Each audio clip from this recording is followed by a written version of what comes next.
Hi Prime Team, Jeff Rich here on day 4 of our video series directed to our field teams. Yesterday, we talked about technician roles and the definitions that we are using for each level.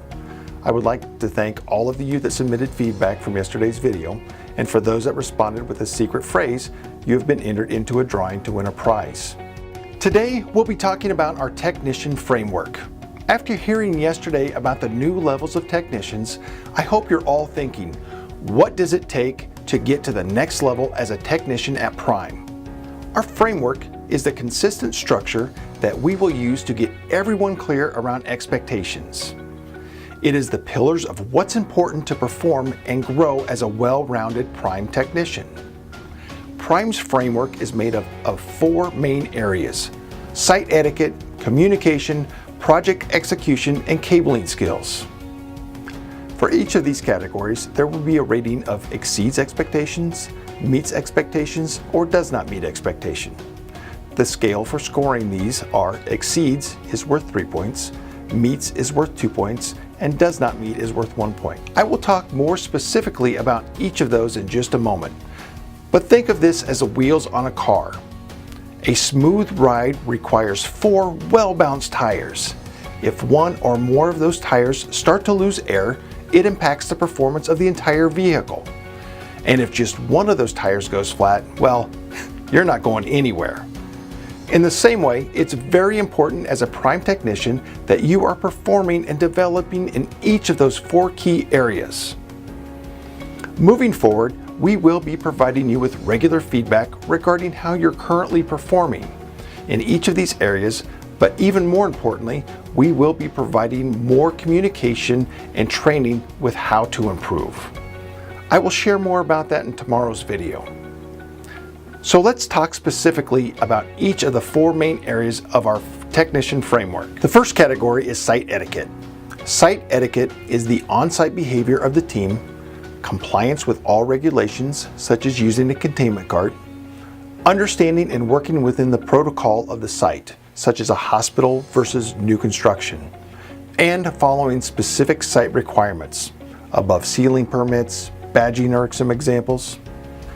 The next category is communication.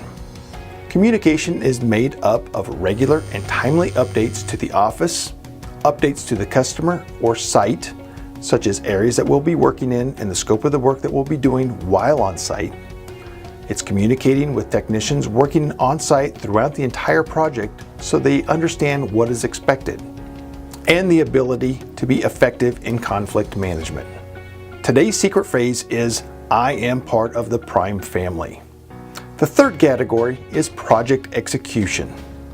Project execution refers to the understanding and meeting timelines, due dates and milestones, having a grasp on resource and staffing, materials management to prevent overnight charges and having the right number of techs on site, for example, and demonstrating proactive thinking, communicating potential issues to the office with suggestions, changes to the scope or timeline, and having the necessary equipment on site in order to complete the project.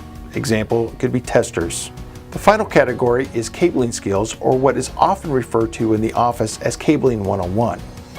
These not only refer to the basic and technical skills of installing cables, but often the things that if we do not do, usually causes problems later. These items include attention to detail, such as not wrapping a water pipe, labeling issues, not fire stopping, project deliverables, red line drawings, test results, cable link sheets, including project pictures, which are part of your deliverables, but they're important enough to be pointed out again separately. And lastly, Prime Live usage. Currently, all Hill-Rom and some larger projects are required to use Prime Live, but we're going to continue to increase usage across all projects for Prime Live. For each of these categories, we have given examples of what exceeding, meeting, and not meeting expectations look like for our technicians and our lead technicians today. Those examples will be sent out in an email for your reference. We want to hear from you. If you have any suggestions or feedback from today's video, please send us a note. And if you include the secret phrase along with your name, you will be entered into a drawing to win a prize. Thanks for your time today. Tomorrow, we will be talking about measurements. what we are using to determine the success of our projects and judge the performance of our technicians that are working on those sites. Until tomorrow, have a good day.